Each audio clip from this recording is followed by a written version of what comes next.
Welcome to McPlum, simple solutions served daily. You begin by confirming the Dragon Ball Azure version and that mods or trainer tools are supported. This prevents wasted effort later. Once done, pick your OC's race and a starter stat template because early choices lock growth directions. Make sure to back up your save and install the specific training mod or trainer.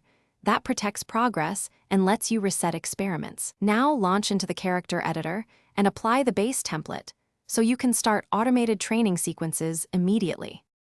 Next, you configure the training systems. Set XP curves, gain rates, and practical level caps to avoid wasted XP.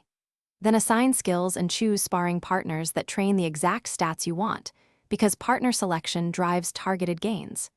Make sure to tweak AI routines and training intervals so sessions auto-repeat efficiently without burning resources. Once configured, monitor early runs to confirm attribute progression aligns with your plan, and adjust weights toward Chi, strength, or speed as needed. Finally, run a full training loop and watch target stats to ensure the build reaches intended thresholds. This confirms your setup works in practice. Once satisfied, lock the build, export the OC profile, and save into multiple slots so you can recover from corruption.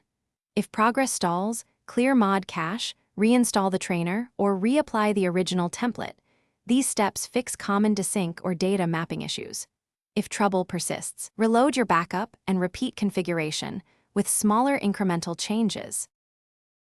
Thanks for watching. Stay juicy and subscribe.